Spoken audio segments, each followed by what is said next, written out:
Welcome to the 5K5. I am Mark, and I am joined today by the one and the only Dave Conklin. That's me. He happens to be my father, but he is the founder of the company, and he is a legend. Do you want to talk about yourself? I think you're the legend, Mark. I Come don't know on now. about that. Very blessed to have him as a dad. So, okay, you founded the company. Yeah. You wrote a book. Talk about the book for a second. Wrote a book many moons ago. Back in, I think we launched it like 19, something like that. But lost at 30,000 feet. It's back there. I don't know if you can see it, but yeah, it's a CEO's guide to navigating the digital business growth landscape. Because I would speak at events.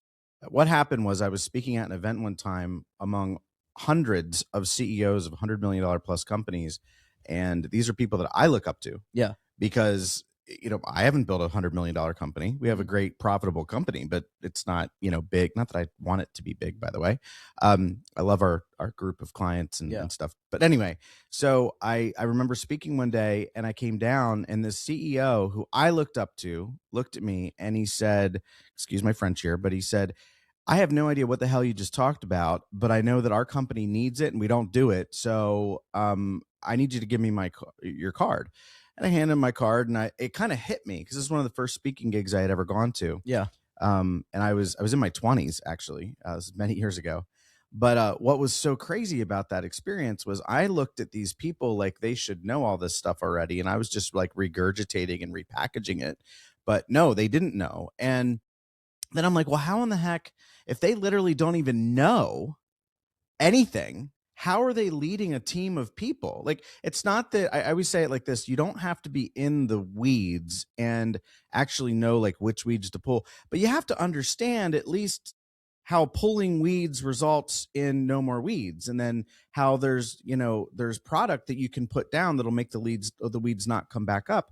Because if you don't know that, you can't guide and direct your teams. So anyway, I realized after I started speaking at more and more events that almost every CEO, when the internet came out, they lost complete concepts of marketing. Yeah. When marketing changed from cold calling and knocking on doors and ads in magazines and on ads on billboards. I know I'm dating myself because it's now like literally 26, 30 years ago. I don't remember the last time I've seen an ad in a magazine. Well, they're in every magazine, well, of course, but like you don't actually, read magazines. Yeah, exactly, is your actual point. Yeah. So anyway, I was like, this is a problem. So I wrote a book called Lost at 30,000 Feet because CEOs focus on this 30,000 foot view. I was speaking in New York City once, and that's where the weeds thing came in. The guy argued with me in front, and I love that, by the way. He argued with me in front of his whole group of peers of other CEOs and said, I don't need to be in the weeds. And I said, I understand that, but if you don't even know how to hire somebody to be in the weeds for you because you don't know the questions to ask the leader on how because I'm telling you, dude, these people, and it's today, it's 30 years later still, they have no freaking clue how to actually utilize all the social networks. And today it's AI and all these things. If you asked a CEO right now, and I'm sorry I'm going off on a tangent, but if you asked a CEO right now, how do you get mentioned when, first off, you say it like this? Would you agree, Mr. CEO, Mrs. CEO, that AI is a big deal in terms of when people are researching products and stuff? Yeah, I agree. Everyone would agree with that. Yeah. And then if you'd follow that up and you'd say, okay, so if one of your potential customers is searching on AI for a solution that your product or service provides, you want to be there, right? Well, of course we'd want to be there. Do you want your competitors to be there? Of course we don't. And then you go, well, how do you get there? They'll just go, I don't know. So how do they know how to hire somebody to do that? Yeah. They don't have to know which buttons to push and which technologies to use, but they need to understand, and here's the answer to the question, by the way, they need to at least understand that by getting mentioned in Grokpedia, by being mentioned in Reddit and Quora and all the other forums that are out there, that's where these AIs are actually getting a lot of their information.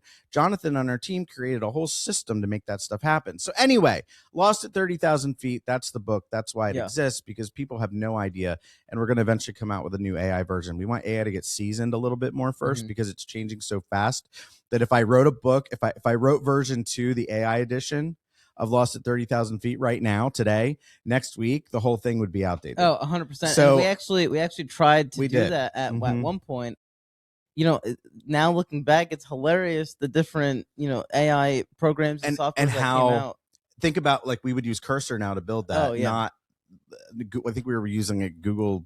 I don't even remember what. Yeah, it was like Google Sheets and stuff. But anyway, I just gave you an entire 5K 5-minute answer to your intro question, which is completely horrible. So this might not be 5 minutes. And anyone knows I'm kind of like a pastor. If you get me in front of a microphone, I just kind of go. Oh yeah. No, and that's good. That's what we want. That's what the listeners want to hear. It's what's impactful. And so today it's the 5K 55. Yes. It won't be 55.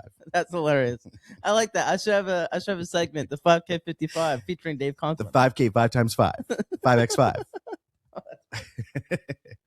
Oh, that's wild. Okay, so now that the listeners kind of know a little bit more about you, and your philosophies with business and all that.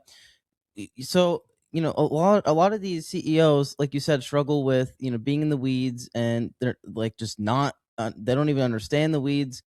So you created in something many areas. Yes. There are great CEOs that are in the weeds in their industries. Yes. But when it comes to digital marketing, so exactly, yes, in digital marketing. Mm-hmm. So you created something called CEO No.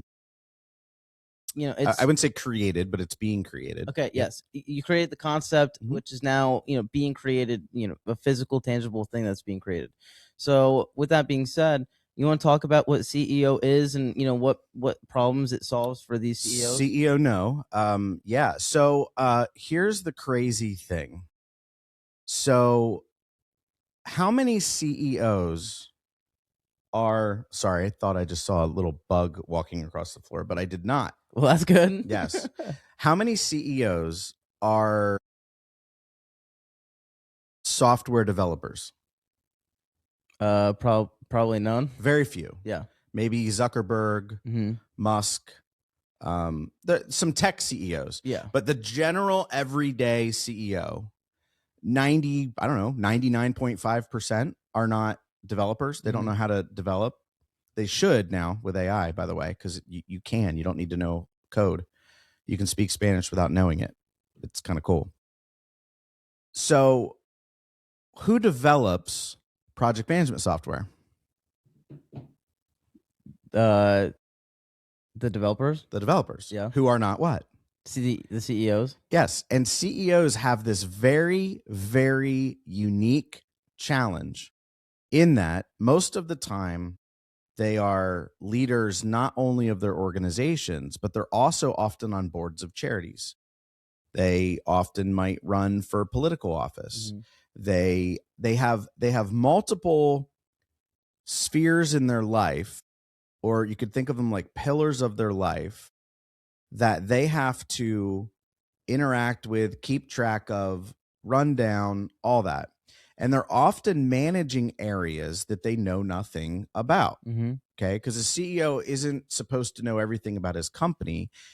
So when the CEO is in a position of needing to put people in place that do know the stuff and the how to do the things, there's no software package out there that is meant for a CEO to have visibility into all those different spheres of their life and then into what's happening in each one of them. And then half the time, they're often meeting people that aren't even inside of their organization. So people they have no actual control of their output. So they're putting human capital into place, meaning people, into place to do things, to get things that they're trying to get accomplished. But they have no visibility into that person's day-to-day world or anything like that at all. So I had this thing in my head where I'm like, wait a minute. Everything because I deal with this actual problem, but I am now a developer. Thanks, AI. So I'm like, wait a second.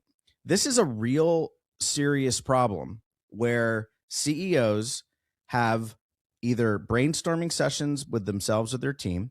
They have meetings. They have phone calls. There are emails. there's always a catalyst to something being added to their agenda of things that they need to accomplish. And it always starts with either a phone call, an email, a brainstorming session. There's some kind of thing, conversation on the phone. Something happens that then sets in, it's like a catalyst for a bunch of things that need to be done and followed up on.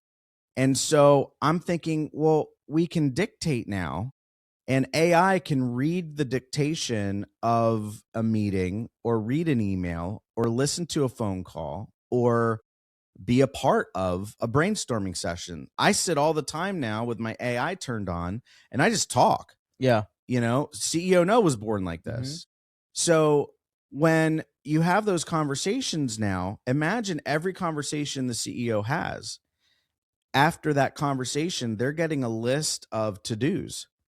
And AI is smart enough now that it can even figure out, like, if you told Jane that you wanted this thing done, and then Jane said, well, I'm going to need this thing from Sally, who wasn't even in the freaking meeting, the dictation can actually be smart enough to create these tasks that need to be done for each person. Yeah. So imagine if you had a conversation and then your computer or your phone automatically showed you all the takeaways from that, and you, not without the need of an assistant now, you could very simply, or you could give your assistant access to this, you could very simply take those tasks, drag them onto your calendar as to when they needed to be done in your Google Calendar or whatever your Outlook calendar updates with actual appointment slots for yourself. It's time blocking. That's what every single ultra successful CEO does. They all do time blocking. I guarantee you, when you look at the top CEOs in the world, every single one of them has an assistant or an EA